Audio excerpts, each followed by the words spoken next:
Эй эмес. Эй деп өчүрөмүз. Сен менен жаш. Урматтуу жетекчи, бөлмө сиздикиби же бул жактыкы? Жок. Силердин кайра каттаганыңардан улам, мамлекетке эмнеге 31.700 сом кайра зыян кечкен? Мына 31.700 сом кетти. Кайра чалып атты 31.700 сом алып кетти. Туурабы? Жок, мен жашмын. Эй жок. Эй жок. Бул жерде накалат кылба, обстановка. Жок, эй деп өчүрөмүз. Мен атым Темирлан. Өзүң Мамлекетке эмне кызматкерлер ой келди, ар кимге тиги келиптир, бул келиптир, анан тигинен тууган эле, анан муну тууган эле, анан тиги келе калды, муну жастыра калды, кагаздарды силер документ тамашабыз силерге. Жооп берип койдуңуз, кыска биз кетели деп жатсак эле, орунбасаңыз сөзгө өзү чын. Жок. Өзүнчө эле адвокат болуп. Жок, бул мына Жетекчинин чечимине каршысызбы? чечим чыгара элең чурак шертине парка. Жумуштан четтетилиши да мүмкүн деп атпайбы? Мүмкүн деп атат чечим. Сиз четтетилбесин деп атпайсызбы? мен азыр ойлоп атам ошол нерсени. Мен ошону туура эмес кылдым деп атам. Мен азыр колумда 2 бөлөк кара кагаз тапып, адам каза болгондо бериле турган документтердин бирөө болуп эсептелет.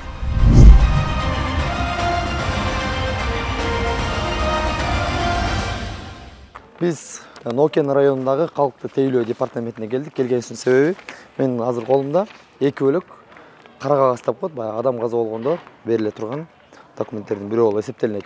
Ал ошо экөөнүн бирөө ал мисалы Мелбек мырзанын апасына Рустамова Анаркан айымга алынган. Арты кайрылуу болсун. Анан эми бул жакка биздин келгенибиздин себеби мындай болуп жатат да, туугандар. 2 кара кагаз. Биринчисинде муну берген. Аягында аягы 261 менен бүтөт. Номерация. Экинчисинде болсо 799 менен бүтөт да. Анан 2 кара кагазга 2 бөлөк сумма. 2 суммага келген да. Биринчисин албетте алгансыз, чынбы? Ал эми экинчисин бир алгандан кийин эмнеге алмак эле? Assalamu alaikum. Темирлан. Фамилиям Сейтбек уулу, журналистпин, Сокол медиадан келдик.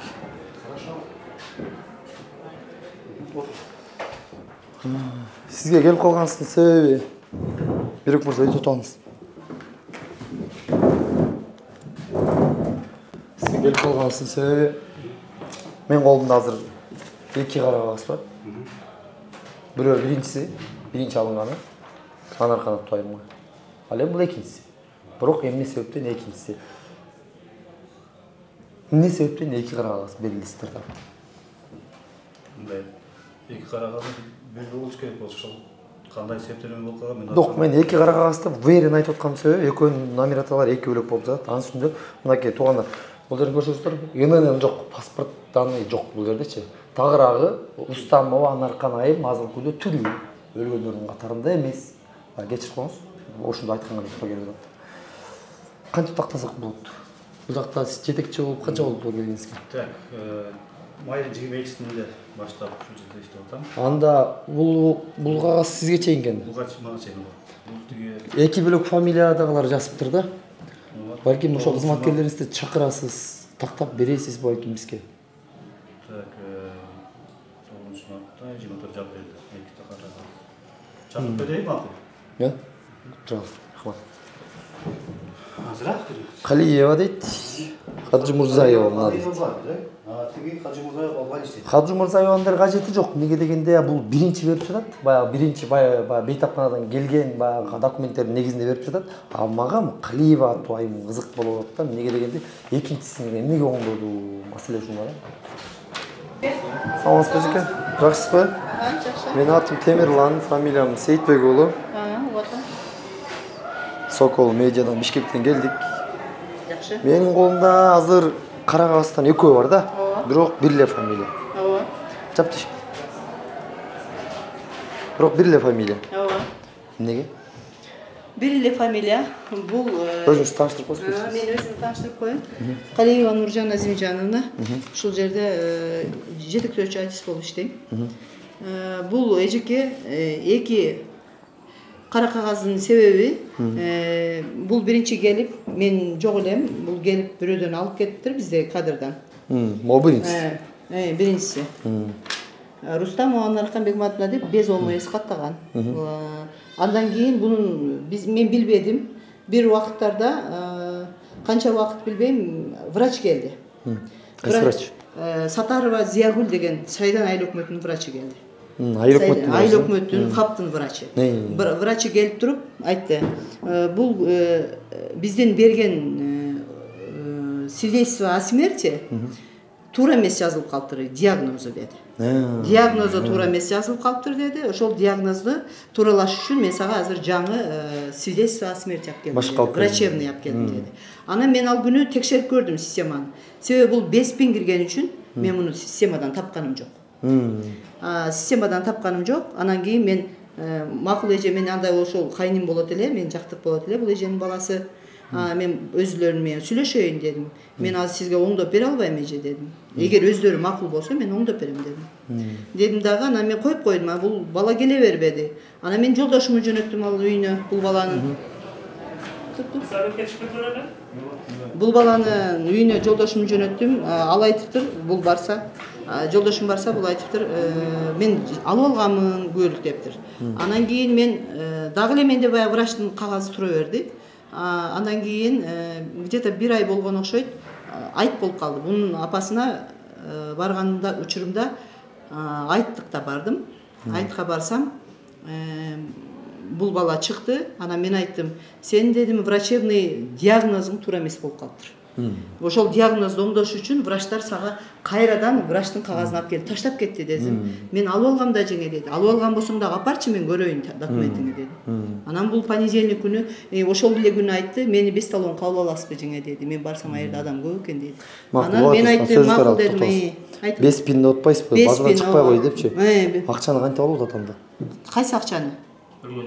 Өлгөндүгү тууралуу беспин болсо дагы барып ала берет.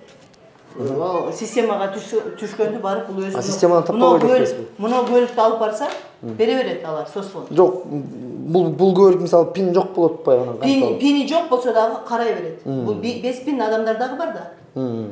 Пини менен дагы адамдар бар. Буну врачебный кагазга беспин кылып беришкен. Ошол учурда беспин алып калган. Макул, буга уже 31 миң канча дедиңер? 700 сом алды. Муну кайка барасыз? Буну бул балага барып алып келгенден кийин исправление кылып, баягы врачтын данныйын алып кирип, врачтын данныйы менен буну кайрадан өзгөртүп бердик. Өзгөртүп бердик. Эми могул үчүн акча алып кетти деп банк чалдыңыз? Банк РСКдан чалды. Уруп туруңуз эми. Мен айттым. Силердин кайра каттаганыңардан улам мамлекетке эмнеге 31.700 сом кайра зыян келишкен? Ашыкча. Жок, мен анысын билбейм, мен акча маселесинде билбейм мен. Акча маселесин ким билет анда? Аны соцфонд. Силер жазып берип атасыңар. Соцфонд билет аны. Жок, силер жазып берип атасыңар. Жок, биз жазып берген менен биз муну акчаны биз чегербейбиз да. Жок, түшүнүп атам, бирок силер жазып бергенден улам чегерет да, чынбы? Же туура эмес айттым? Мен соцфонд менен бул жөнүндө сурадым. Эки жолу күбөлүк бизден берилип калса, эки жолу акча чыгабы десем. Десем жок, бир эле жол. Аны эмнеге чалды анда? Аны билбейм. Мага РСК банктан чалды дагы. Анда билбейт. Күбөлүк боюнча. Мен ал боюнча түшүнүм жок. Акча боюнча мен түшүнүм Апаңыздын акчасын алып кетиңиз деди. Мен айттым, мен акчаны алгам. 30.700 мамлекет берген. Ал күбөлүк өзүмдө.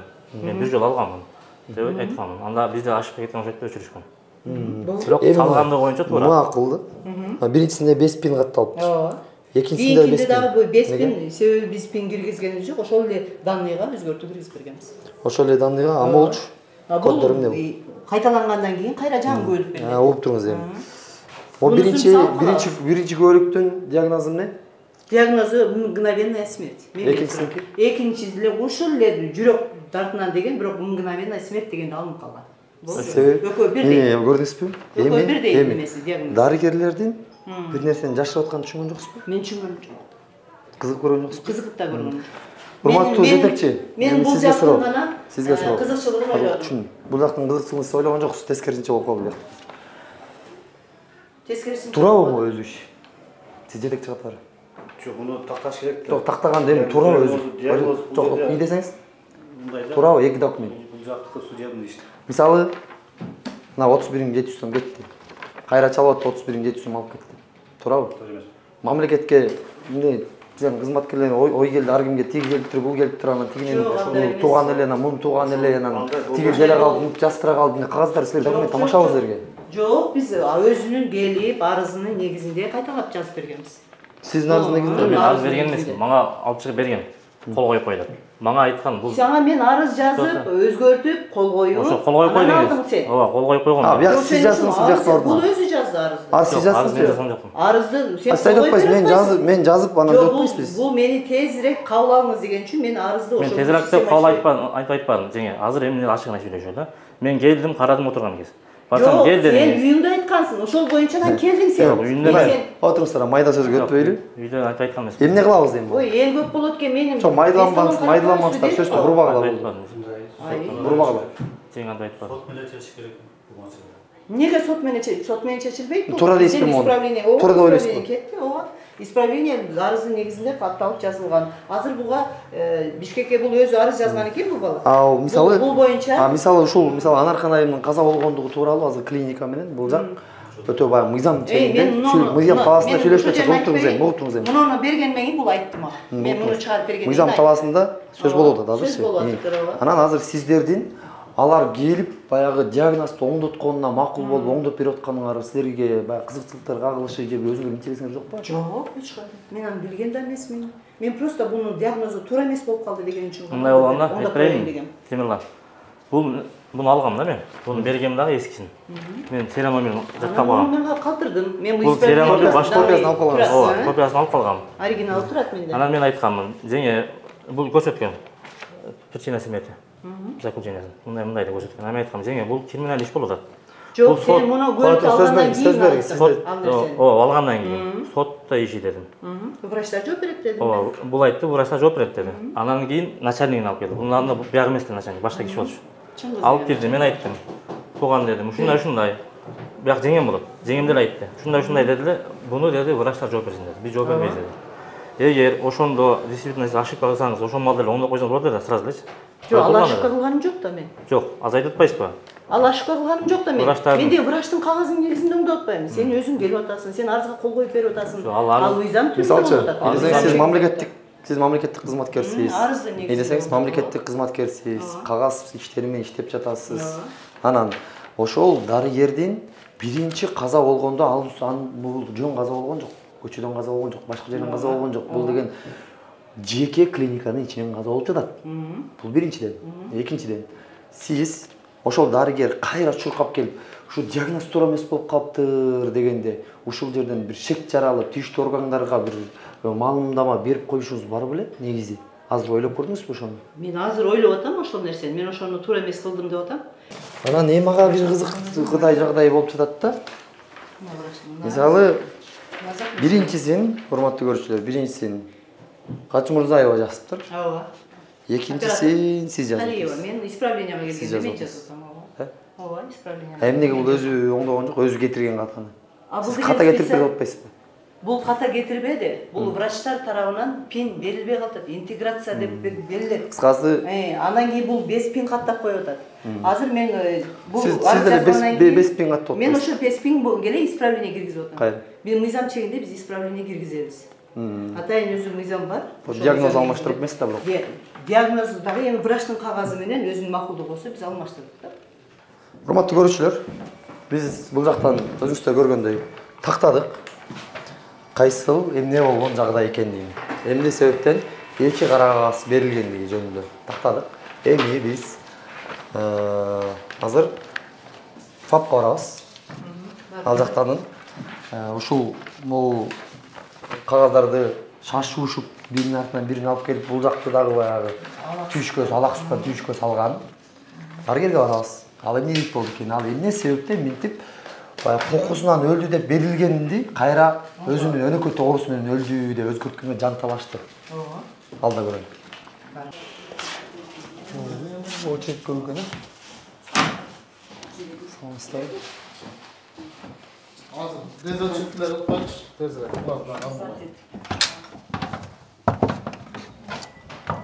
Саламатсызбы? Жакшысызбы? Адам өзү бир эле жолу өлөт, Адам өзү бир эле жолу өлөт, туура. Анан ошо өлгөндүгү боюнча баягы свидетельство смерти деген бар эмеспи? Ооба. Ал бир эле жолу берилет. Бир эле жолу берилет. Бул бардыгы адам өлгөндөгү көбөлүктүн бар жогу директор тарабынан кол коюлуш керек.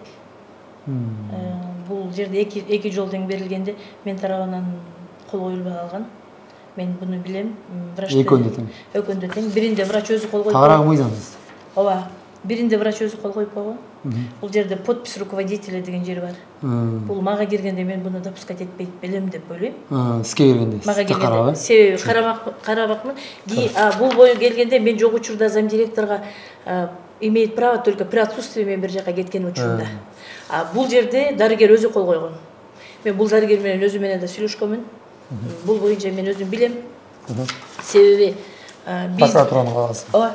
Бизде каза болгондо бизде өзүбүздө ар бир жарандын каза болгондугу азыр базага киргизилет. Базага мгновенный деген смерть киргизилбей койгон, база боюнчачы баягы внезапный смерть дегенгечи. Ошон үчүн область тарабынан кайра оңдолсун дегенде берилип калган булчу кайраданчы. Бирок бул боюнча ошол врачты наказание мен өзүм айткам Сатарова буну берген да. Билем буну. Жалгыз мал учурда иштеп атабыз. Ал отпускада. Бирок мага прокуратура тарабынан уламым чакыртып атты, бирок сунуш чететилсин деген сунуш келе элек. Зам директор барып атты. Мен өзүм чакырткан экен өткөндө. Ошон үчүн анан прокуратура тарабынан сунуш келсе, ал боюнча чара көрүлөт. Ошол сиздин дарыгериңиз, эки жолу кагаз бергенинен улам. Биринчисинде кара кагазга 31.700 сомду бияга алат. Биринчи кагазга. Экинчисине дагы чыгарышат да, каттоочу. Чыгарганда кайра экинчисине дагы алып кетпейсиң деп РСКдан чалат бияка. Мамлекетке 31.700 сом турган жерден кетип атат да, мисалы. Сиздин дарыгердин кемчилигин айынан. Ал дарыгердин оюнда эмне болгон, эмне кызыкчылык болгон деген бул бөлөк суроо. Түшүнүктүү. Сиз жообун качан бере аласыз бизге? Биз менен байланыштып туралы. Макул, мен жообун берем. Азыр отпуска учурунда мен отделкада да чакыра алам азыр. Качан чыкканды боюнча. Отпуска учурунда өзүңүз билесиз, мыйзамга туура келбей чара көргөнү. Келгенден кийин чара көрүп, и жообун берем. Бул жерде мына биринчисичи мгновенная смерть деп атат го. Ал жерде ошо мен жана оюм туура эле чыкты да, мына сизге айттым, андай өтпөйт деди ал диагноз менен. Ошол диагноздан көрө берки диагноз более неме да, туура келип атат. Ошон үчүн өзгөрткөн ал мгновенная смерть деген диагноз не кодируется да, МТ-10 боюнча. Эч кандай кызыкчылык жок. Мен бул жерде уверенно айтам. Мени уксаңыз. Жок, мен деле угуңуз да, сиз деле сүйлөп, мен деле угуп койсоңуз. Мен сиз сүйлөп бул жерде сүйлөп элекмин, сүйлөп бүтө элекмин, сүйлөп атам. Сиз сөзүңүздү кайталап атасыз кайра айтканыңызды. Бул жерде ошол бул жака жардам берейин деп эле берген. Кара кагазды. Анан мгновенная смерть не кодируется эткени үчүн өзгөрткөн. Бир нерсени жашырып койсо биз жөн болчу. Мисалы үчүн операция болуп, биринчисинде операция болуп, операцияда бир жерин кесип алды деп туруп берип койгон болгондо, операциядан улам өлдү. Аны жашырып турганда экинчисин бергенде, анда мен айтат элем бул жерде значит ошондой интерес болгондо. Уланасыз, эмне болосуз? Диагнозем мен аны кесиптеши бар. Биз чөктү эле кичине неме болгондон иштен айдай берсе ким иштейт эртеге? Аягында ойлогула, группын баягындай жок бул жерде, скрытие кылып, бир нерсени жашырып койгон жок. Ошо туура эмес жазып алган үчүн өзгөртүп атат. Жок, ошону айтып атам. Туура эмес жазып алган үчүн деп атасыз, э? Туура эмес, мгновенная смерть. Туура эмес деген сөз өзү туура эмес да. Сатарага качан чыгат отпускадан? Любой адам адашат. Мен деген профессионал деле адашып жазып алган болушу мүмкүн. 20-сы күнү чыгат экен. Анан адашкан адамды эле чаап туруп эле жок кылып иштен айдап ал туура эмес да. Чечим сөз кабыл алынат, чечим. Анан Айчурак Шериповна өзү чечет эмне. Жетекчинин чечимине каршысызбы? Чечим чыгара элек Айчурак Шериповна пока. Жумуштан четтетилиши да мүмкүн деп атпайбы? Мүмкүн деп атат, чечим. Сиз четтетилбесин деп атпайсызбы? Балким ошону жазып берип койгондур, бул жак эрте алсын деп айтып атпайсызбы? Эрте алсын деген ойдо деп атпайсызбы? Бул жакта мен эч кандай шегим жок деп атпайсызбы? Шегим жок. Бул жерде эч кандай интерес болгон эмес. Мен угуп турмун. Жанагы кагазда мына жетекчи өзү айтып атат. Менин колум жок. Кийинкисинде орун басардык экен деп. Эгер биринчисинде Ооба, экинчисин койгон, сиз келип түшүндүргөн экен да? Ошо, жок, эгер биринчисинде, мисалы, биринчисинде элечи, коюлгачы диагноз коюлуп калып турбайсызбы? Келгенде сиз мисалы айтмаксыз да, бул болбойт, мүмкүн эмес мындай деп түшүндүрүп кетирмексиз да, чынбы? Ооба, себеби биринчисинде антпей туруп, азыр мен дейин деген, антпей туруп өзү кол коюп кетирип атат, көрдүңүзбү? Кээ ошондо болуп атат маселе. А сиз азыр чалып атпайсызбы? Буга айтайын мен да. Себеби ошол өлүктү көрбөй туруп, мисалы үчүн часында өлгөн болсо дагы кара кагаз бербесин деп айтылган. Биз айтып келгенбиз да буга чейин да. Башка жактан өлүп калат, себеби прокуратура текшерип ошол малды кара кагазды бере бересиңер деп бизге замечание. Мен өзүм дагы чара алгам. Айтайын камера кылып. Себеби жанагы өлгөндөр тууралуу скрытия кылбай жарбастан берген үчүн. Жарганга бербейт биздин эл. Скрытияга бербейт. Өзүбүз деле коюп көрүшүбүз керек. Мээсинен баштап полный өпкө жүрөгүнө чейин алдыртпайт эч ким. Азыр эми чекеден неме кылып атабыз. Моргка алып барткызып, милициялар чакырып, милициялар ката болгон жерге барып даже сөз угуп атат. Не келдиң деп. Биз өлсөк, келип алып сүрөткө тартып атасың. Алгы түшүнүктүү. Мен баягы бул кагаз жөнүндө эле айттым да. Мынакей, биз мындай жасаганбыз да. Ушул да Нурбек өзүнүн ишин көрсөтөйүн деп маалымат деп биз мына методический указание бар. Ушинтип мына түшүнүк кат, өлгөн электрондук каттоо, ким жооптуу, наристелердин өлүмү ар бирине кол коюп турганбыз. Мына. Айчабайым, сиздин жумушуңуздан эч кандай шегиз жок. Сиз бизге кирип келгенде эле так жооп берип койдуңуз. Кыска биз кетели деп жатсак эле орун басарыңыз сөз көбөйтүп чын. Жок. Өзүнчө эле адвокат болуп. Жок, бул мындай тура түшүнүңүз. Мындай да. Мага түшүндүрбөсүң антипчи. Мындай түшүндүрбөсүң. Эмес. деп өчүрөм. Сен менден жашсың. Жок, мен жашмын. Эй жок эле. Эй жок эле. Бул жерде накалет кылба обстановка. Жок, эй өзүм. Мен атым Темирлан. Эй эмес. Мен унутуп калдым атым. Ошон үчүн айтып атам. Эй эмес анда макулбу? Эй эмес. Мен өзүмдүн интересимди сакташым. Мен деле сиздин ушуларга интересиңиз окшош врачмын. Силерге койсо азыр иштен айда деген талапты коюп атасың. Максат эмне? Иштен айдаш керек. Биз кадр жетишпей атат. Эже жаш чоң болсо да приемныйга дежурствого турат. Урматтуу жетекчи, могу бөлмө сиздикиби же бул жактыкы кимдики? Бул бөлмө менин. Мен сиз менен сүйлөшүп Темирлан, коюшпайбыз. Темирлан, мындай кылайлы. Нурбек Нуркаевич, Нурбек Нуркаевич. Кетпей турыңуз мындай. Мындай да. Ошол дарыгер Сөз бересизби жетекчи? Мен дагы Сатара Зиягүл ошол жерде Шайданда 30 жылдан бери иштейт. 30 жыл ошол жерде иштеди да. Биринчи минусу ал мына частныйда өлгөн адамга ошол жерден жараны деп баласы суранып барган экен. Азыр могу баласы барбадым деп атат. Бирок башка баласы мага келген. Биз суранып барганбыз деп келген. Эми буну айтпай эле көрсөк, үй бүлөнү дагы чабыштыргым келбейт. Жок, частныйга барыптыр, өзү деле айтты. Ооба, суранып барыптыр. Бардым. Бер дептир. Жок, бул жана эжеге да барыптыр. 3 күнөн кийин келди. Бир жумадан кийин келди дептир. Ооба да, ал ошон үчүн биз жазып бербейли деп монтип койгондон кийин ал өзү жазып берип атат да, Темирлан. Ошон үчүн бар жогун бизди бир түшүнүп атам, баягы жакшынакай алып көрсөтсөң. Мыйзам чегинде сиз мага жооп бердиңиз. Тактагылчы мен кетип калайын десем эле орун басарыңыз өзүнүн көңүл аттан кетип койбойдун. Мен кечирим сурайм сенден. Мен мына ушул жерде 32 жыл иштедим. Анын ичинен булар түшпөйт деп ойлойм. Мен сиздин жумушуңузду көрдүм. Көрдүң Кирип келатканда эле баягы эшигин көрүп төрүнөт дейт, чын. Кирип келатканда жаркырайт эми. Буга чейин мен мынакей Гилейген мына Чүй облусунун облустук больницасы мына сиздердин райондук больницанын алдында кепе болуп калат. Ачык айтайын, таарынбаңыздар. Баягы урматтуу баягы министр айым, баягы мынакей башка жактарда биз тартып жүрөбүз, өзүңүз көрүп жүрөсүз. Бирок мына ушул Нокен райондук бейтапканасынын бүгүнкү күндөгү абалы өтө жаркырайт эми, чын. Сөздү мындай баягы жакшыны жакшы деш керек. Мындай чын айтканда бейтапкана көрө элекмин. Эшиктен кирип келатканда эле жаркырайт. Ооба, албетте. Дубалдар анча-мынча жактары эски мурдакы союздан калган. Бирок ошону эле актап сырдап татынкай кылып эле өзүңүздөр кадрлардан көрүп аткандайчы колдонсо болот экен да. Бул жак ошону кылып жаткан жери бар. Анан сизге кирдик, сиз бүт бар мыйзам чегинде түшүндүрдүңүз. Мыйзам чегинде прокуратурадан предложение келсе, мен мыйзам чегинде наказание кылам. Буну мен жетекчи катары дагы айтам. Рахмат.